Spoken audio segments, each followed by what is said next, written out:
Good morning, good evening. Whoever you are, wherever you are, whatever you might be doing, we wish to welcome you to the Silverlight Show. The Silverlight shines to illuminate that which lies hidden in darkness. For those of you tuning in today, we welcome you in.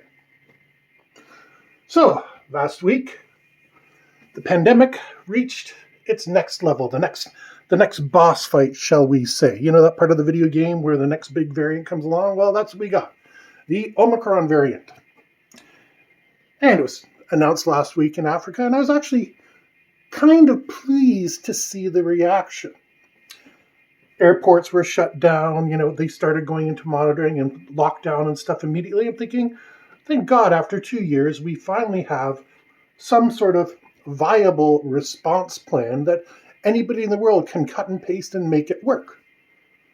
I was feeling like, okay, this Omicron might be pretty bad, but I think we got this under control.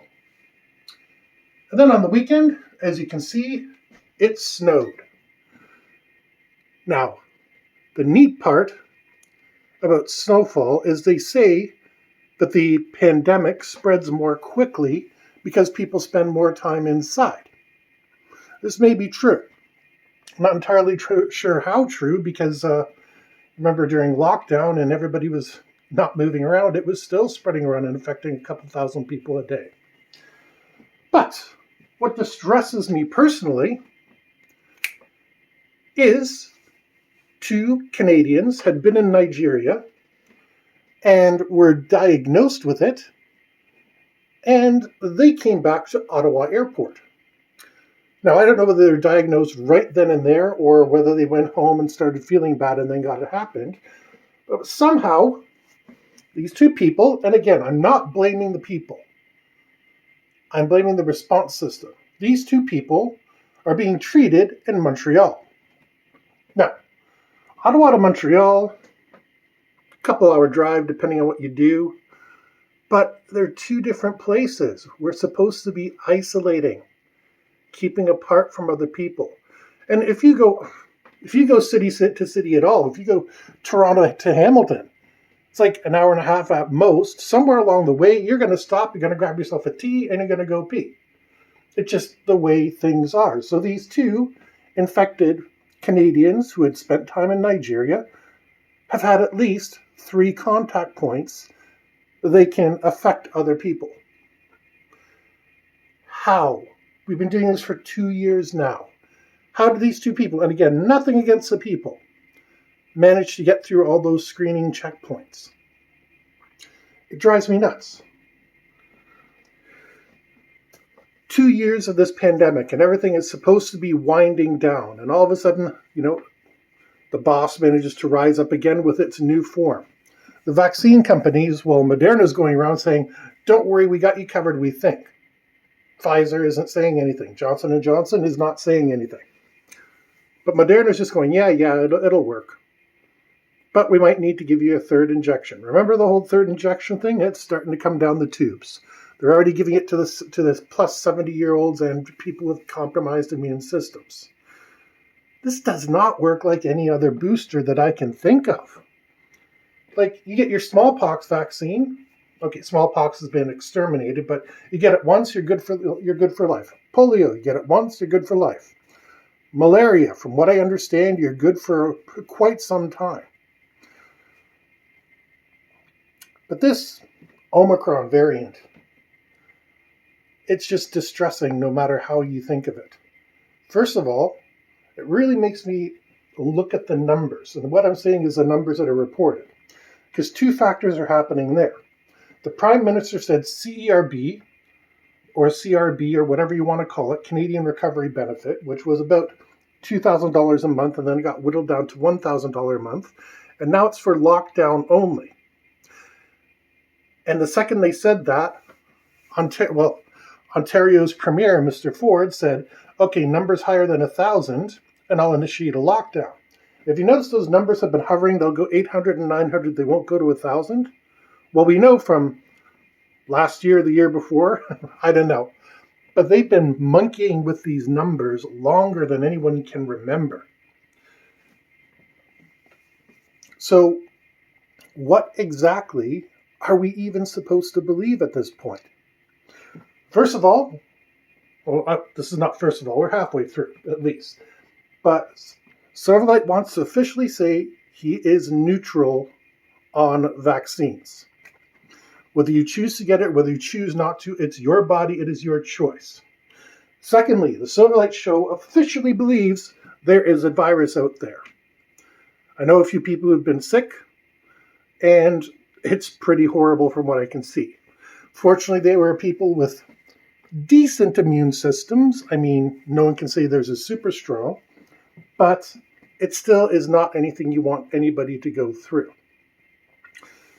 And yeah, that whole I don't need the vaccine, I have a strong immune system. No. Don't base it on that.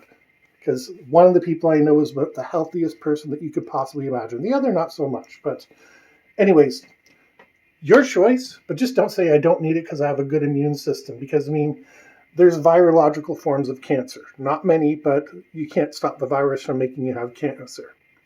Now, the pandemic is not one of those virus variants, and the Omicron variant does not do that. The same token, I don't know whether it was Delta, I don't know what version it was, they don't tell you, but whatever version it was basically knocked one of the healthiest people I know who has spent 15, 20 years of their life doing everything perfectly to support themselves, knocked them silly. Like, you could have taken a Mike Tyson uppercut and been in less damage than what this thing did to their body. They're back now, they're healthy, you don't need to worry about, welcome thoughts are always welcomed, but this virus does exist. There's no question about it. The people who deny it exists and that's all government propaganda, no, this is one time you're wrong. Again, vaccines, your choice, your body. I'm never going to vary from that. Whatever the topic is, hey, I don't complain about people who put tattoos on their body. I'm not getting one personally, but I don't complain about that. You get these people who are injecting synthol into their biceps, and they get big biceps even though they're no stronger than I am. I'm not objecting to that. It's their body. I would like to see an Olympics or even a professional sports league where they say, you know what? Let's go with the performance-enhancing drugs. Let's give these athletes the $10, $15 million, whatever it is. We're going to make sure that they get X million dollars a year, and they're guaranteed health care for the rest of their life, because I want to see what the human body can really be pushed to. And there are people out there willing to do it. But we can't do any of that because we can't even get a virus right. First rule with a disease, you isolate it so you can keep it in a certain area, and then you make sure it can't get in and out, and then you go through and you do what you can, whether you let the virus burn itself out or whatever. What is that virus that everybody's always afraid of in Africa? I can't remember what it is. But its problem is it affects people so fast, it's so virulent, that it burns itself out. Now, as we've seen, the current pandemic has staying power. It's not going away. It's coming back in waves and waves. What are we on the fifth? We're on the fourth wave going into the fifth wave. Hey, Silverlight's prediction of another lockdown. Maybe I'm not out of the running yet on it. We'll see. No matter what happens, though, the important thing is we got to get our act together. Like, I still don't get how, when we have security theater at all the airports, when we have testing at all the airports, the two people from Nigeria could come back and completely squeak through everything. Doesn't make sense to me. And I guarantee you there's going to be more in the next couple of days. 2 is nothing. Those two people are isolated. They're fine. No bad news about them so far. But how many more did they come in contact with? And it only takes a little rub.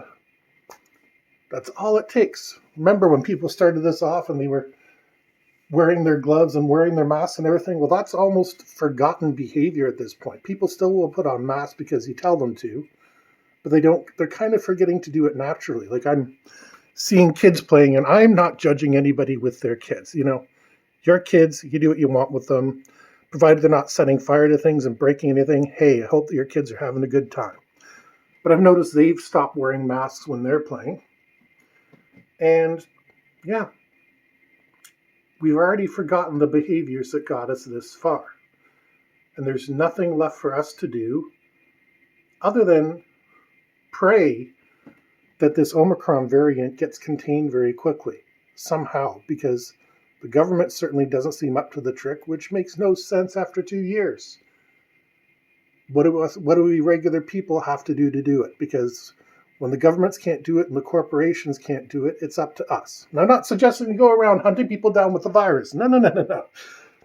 But I'm saying we've got to start taking care of ourselves. Not in a completely selfish way, me against the world, screw you. I've got my stash of food and everything in the basement. No. This is not a zombie apocalypse situation. This is just simply, okay, I know the people in this area. They're good people. I'm going to wear a mask if I have a pizza delivered. But at the same token, when I see my next door neighbor, I know she's pretty good. Matter of fact, during the height of the pandemic, I forget why we were talking over the fence, and she was saying she'd like some of my raspberries, and they grow right up against the fence, but she wouldn't reach over to get them when I told her to because the whole virus and no contact thing, which is the proper thing to do. You're taking care of yourself, but we were still friendly about it. I was like, help yourself to the raspberry. She's like, I can't because it's on your property. Oh, yeah, you're right. And eventually she did get her raspberries. But like I said, we have to protect ourselves at the same point, remembering we are social creatures. Humans are hominids, which are in the great ape family, and great apes survive by being social. An ape on its own doesn't do very well. An ape needs the people around it. And unfortunately, that's what viruses depend on. We can't let ourselves go back to being our perception of Tarzan alone in the jungle, because that simply doesn't work. We need to unite as a people and say, we're not going to take it. We're going to stamp down on this thing and get rid of it because we are sick of it. Whether you use a vaccine, whether you use a mask, whatever it is you choose to use, just plain social distancing. And I understand you need contact with your family, but at the same token, that's your family's choice. Like if you all want to hug and kiss each other, and I got no problem with that as long as you're keeping it within your family and your friends and stuff like that. Don't be shaking hands again. Don't use that wonderful European continental custom where you kiss each other on the cheeks, on both cheeks, and that's the kind of thing. Yes, it's a wonderful custom, but we're just going to have to hold off on it a little bit longer. But anyways, we got to nip this in the bud because before long, it's going to be really unpleasant for everybody. Anyways, we hope you enjoyed this episode of The Silverlight Show. If you did, please like, share, and subscribe. And we hope you have a fantastic day.